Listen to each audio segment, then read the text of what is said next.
दर्शकों, एक कुत्ते ने यमराज को सुनाई मनुष्य जीवन की कड़वी सच्चाई। सुनकर आप भी चौंक जाएंगे। इस प्राचीन कथा में हम आपको बताएंगे कि कैसे एक कुत्ता यमलोक पहुंच जाता है और यमराज से शर्त लगाता है और यमराज उस शर्त में कुत्ते से हार जाते हैं और फिर यमलोक के सारे नियम बदलने पड़ते हैं। इस कथा में हम जानेंगे भगवान विष्णु ने यमराज को मनुष्य जीवन के संबंध में कौन सा महत्वपूर्ण ज्ञान दिया। तो चलिए दर्शकों, आपका समय बर्बाद ना करके कथा की शुरुआत करते हैं। दर्शकों, प्राचीन एक अत्यंत शोभायमान नगरी थी। उस नगरी में एक धनवान सेठ रहता था। वह उस सेठ के पास एक लाल रंग का कुत्ता होता है। वह सेठ बहुत लालची और कपटी स्वभाव का होता है, किंतु वह भगवान विष्णु का परम भक्त होता है। वह हमेशा अपने इष्ट देव भगवान विष्णु की पूजा आराधना करता रहता था। फिर एक दिन उस सेठ की भक्ति से प्रसन्न होकर भगवान विष्णु उससे मिलने के लिए पधारे और उसे दर्शन देते हैं और कहते हैं, हे वत्स, मैं तुम्हारी भक्ति से अत्यधिक प्रसन्न हूँ। मांगो, तुम्हें जो भी वर चाहिए, तुम्हारी जो भी इच्छा है और मनोकामना है, मैं अवश्य पूर्ण करूँगा। वह सेठ भगवान विष्णु से कहता है, हे प्रभु, मैं आपके दर्शन करके धन्य हुआ। प्रभु, मुझे कुछ नहीं चाहिए, मेरे पास आपका दिया हुआ सब कुछ है। फिर वह सेठ एक साधा कागज निकालता है और भगवान विष्णु से कहता है, हे प्रभु, आप इस कागज पर अपने दस्तखत कर दीजिए ताकि मैं दुनिया के लोगों को भगवान के होने का सबूत दिखा सकूं। आजकल दुनिया में कोई यह नहीं मानना चाहता कि भगवान है। फिर भगवान ने कहा कि ठीक है वत्स, लाओ, मैं तुम्हारे कागज पर दस्तखत कर देता हूँ। इतना कहकर भगवान विष्णु उस सेठ के कागज पर दस्तखत कर देते हैं और अंतर्ध्यान हो जाते हैं। फिर वह सेठ उस कागज को हमेशा अपनी जेब में डालकर रखता था ताकि वह दूसरों को भगवान के होने का सबूत दिखा सके।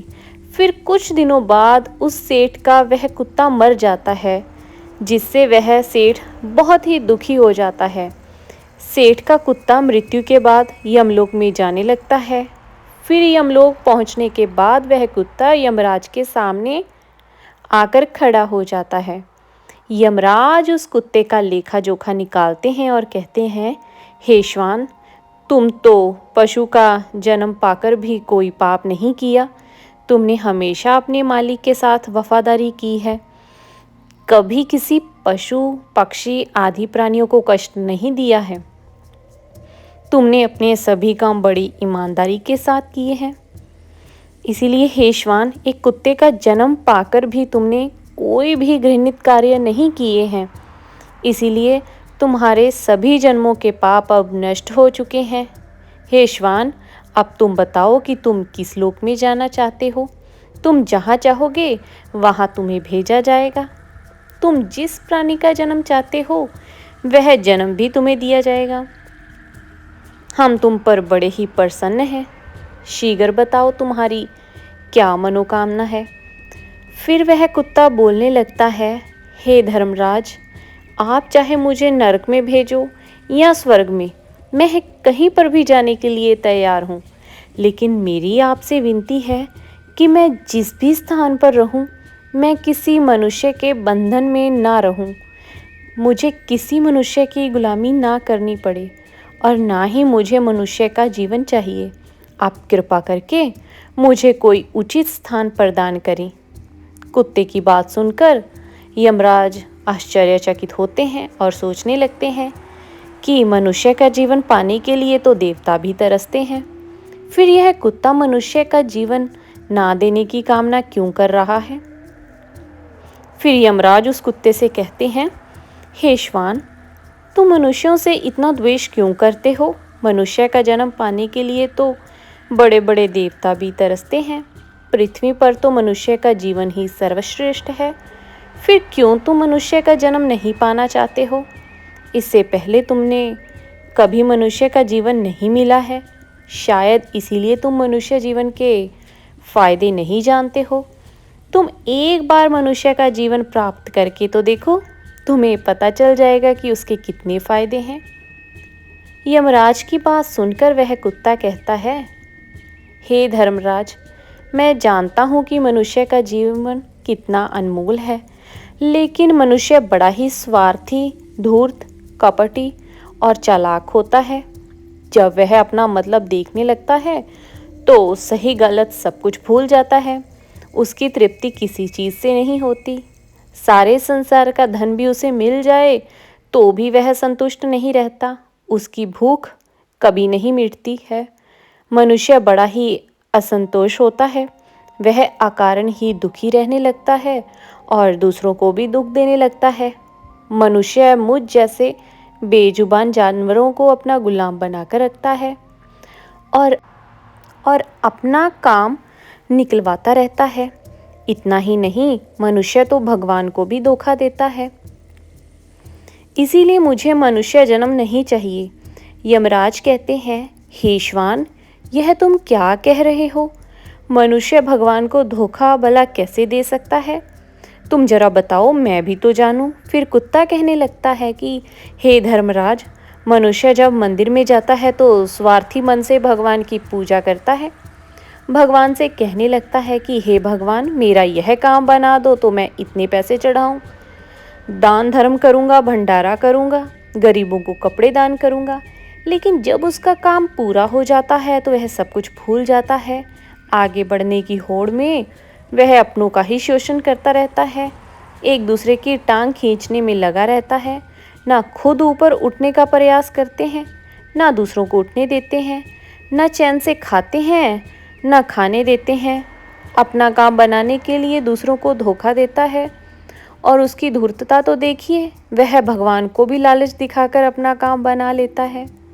जब काम पूरा होता है तो कहता है, भगवान के पास तो सब कुछ है, मैं उन्हें क्या दे सकता हूँ। इस प्रकार से कहकर वह अपनी बात से मुकर जाता है। हे यमराज, इंसानों के बुरे कर्मों को गिनाते गिनाते मैं थक जाऊंगा, किंतु उसके बुरे कर्म समाप्त नहीं होंगे। उसकी चालाकी के आगे तो देवता भी कुछ नहीं है। कुत्ते की बात सुनकर यमराज कहते हैं कि हे श्वान, माना कि इंसान बहुत चालाक है, लेकिन वह हम देवी देवताओं को मूर्ख नहीं बना सकता, क्योंकि हमारे यहाँ जितने भी जीव आते हैं उन्हें हम ही दंड देते हैं। उसने पृथ्वी लोक पर कितनी चालाकी क्यों ना की हो, उसे मृत्यु के बाद यहीं आना पड़ता है। सभी इंसान यहाँ पर आकर हमारे सामने रोते हैं, माफ़ी मांगने लगते हैं, नरक जाने के भय से, और मेरे भयंकर रूप को देखकर थर थर कांपते हैं। सभी मनुष्य हमारे अधीन रहकर ही काम करते हैं। फिर वह कुत्ता बोलता है, हे धर्मराज, आपके पास जितने भी मनुष्य आते हैं वे सब मरे हुए होते हैं। आपका पाला किसी जीवित इंसान से नहीं पड़ा है। यदि आप किसी जीवित मनुष्य को यमलोक लेकर आओगे तब आपको पता चल जाएगा कि जीवित इंसान कितना खतरनाक होता है। उस कुत्ते की बात सुनकर यमराज को आश्चर्य हुआ और गुस्सा भी आ गया। वे सोचने लगे कि यह तो हमारे यहाँ पर आकर हमारा ही अपमान कर रहा है। इस तुच्छ कुत्ते को दिखाना होगा कि हमारे सामने कोई इंसान कुछ भी नहीं है। इंसानों की चालाकी हमारे सामने नहीं चल सकती। इस बात को साबित करने के लिए यमराज अपने दूतों को बुलाते हैं और कहते हैं, हे दूतों, जाओ और इस कुत्ते के मालिक को जीवित ही उठाकर यमलोक लेकर आओ। हम भी देखते हैं कि जीवित इंसान हमारे सामने क्या चालाकी करता है। अगर यह कुत्ता गलत साबित होता है तो इसे अनेक वर्षों तक नरक में डाला जाएगा। उस कुत्ते को पूरा यकीन था कि एक अकेला जीवित मनुष्य स्वर्गलोक में खलबली मचा देगा। फिर यम के दूत धरती पर लौट जाते हैं और उस कुत्ते के मालिक को, अर्थात उस सेठ को, चारपाई के साथ उठाकर यमलोक ले जाने लगते हैं। तभी बीच रास्ते में उस सेठ की नींद खुल जाती है और वह देखता है कि दो अत्यंत हष्ट पुष्ट सींगों वाले यमदूत उसे चारपाई के साथ उठाकर यमलोक ले जा रहे होते हैं। वह सेठ उन यमदूतों से पूछने लगता है कि हे यमदूत, क्या मेरी मृत्यु नींद में हो चुकी है? तब यमदूत कहने लगते हैं कि नहीं मनुष्य, तुम अभी जीवित ही हो। फिर वह सेठ कहता है कि आप दोनों मुझे कहाँ लेकर जा रहे हो? मैंने कौन सा पाप किया है? यम के दूत उस सेठ को सारी कहानी बता देते हैं और कहते हैं कि तुम्हारे कुत्ते ने यमराज से कहा है कि जीवित मनुष्य बहुत चालाक होता है, इसीलिए इस बात का परीक्षण करने के लिए यमराज ने आपको जीवित ही यमलोक लाने के लिए कहा है। उस सेठ को पूरी बात समझ में आती है और वह कुछ देर तक सोचने लगता है और फिर तुरंत उसकी जेब में रखा हुआ वह कागज निकालता है जिस पर भगवान विष्णु ने दस्तखत किए हुए होते हैं। वह उस कागज पर कुछ लिख देता है और फिर उस कागज को अपनी जेब में रख लेता है। यमदूत उस सेठ को लेकर यमराज के दरबार में उपस्थित हो जाते हैं। उस सेठ को देखते ही यमराज जोर जोर से हंसने लगते हैं और सोचने लगते हैं कि यह तुच्छ मनुष्य भला मेरा क्या बिगड़ पाएगा। फिर वह सेठ जाकर यमराज के सामने खड़ा हो जाता है और अपनी जेब से वह कागज निकालकर यमराज को देता है। जब यमराज उस कागज को खोलकर पढ़ने लगता है तो वह तुरंत ही सिंहासन से उठकर खड़े हो जाते हैं और उस सेठ को सिंहासन पर बिठाकर खुद उसके स्थान पर खड़े हो जाते हैं, जिसे देखकर यमराज के सभी दूत चौंक जाते हैं। सोचने लगते हैं कि यमराज यह क्या कर रहे हैं, एक मानव को अपने सिंहासन पर बिठा रहे हैं। यह जरूर कोई पहुंचा हुआ इंसान लगता है। वह सेठ अब यमपुरी का राजा बन जाता है। यमराज भी उसका आदेश मानने के लिए विवश हो जाते हैं।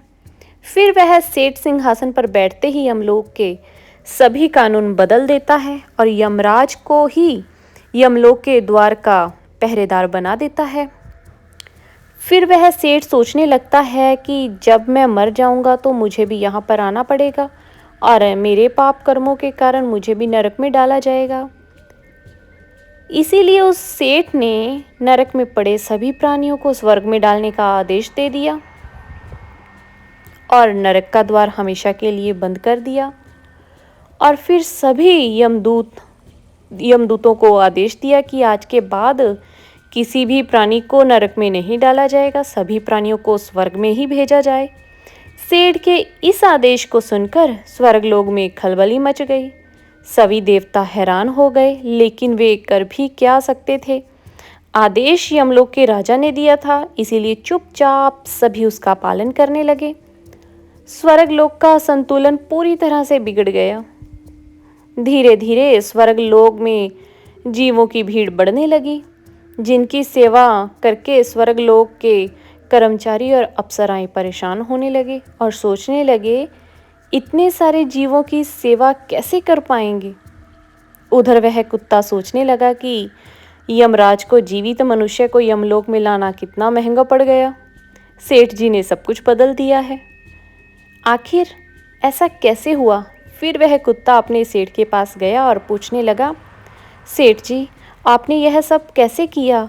अब तो आप यमलोक के राजा बन गए हैं, अब मैं सारे जीवन आपका दास बनकर रहूँगा।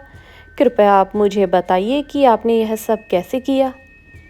तब उस सेठ ने धीरे से उस कुत्ते के कान में कहा, जब मुझे पता चला कि मुझे जीवित ही यमलोक ले जाया जा रहा है तो मैंने भगवान विष्णु के दस्तखत किए हुए कागज पर यह लिख दिया कि जिस जीवित मनुष्य को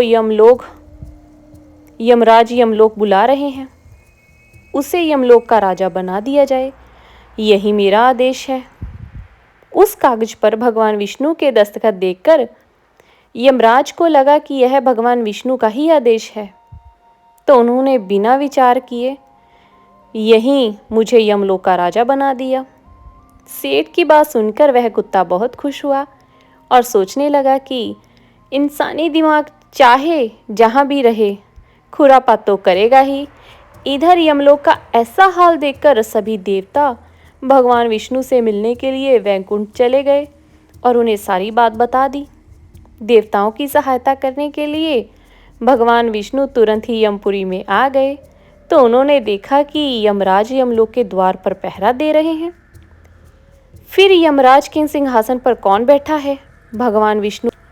विष्णु को देखते ही यमराज उनसे प्रार्थना करने लगे और कहने लगे, हे प्रभु, आपकी यह लीला बड़ी ही विचित्र है। धरती के एक साधारण मनुष्य को आपने यमलोक का राजा बना दिया और मुझे पहरेदार।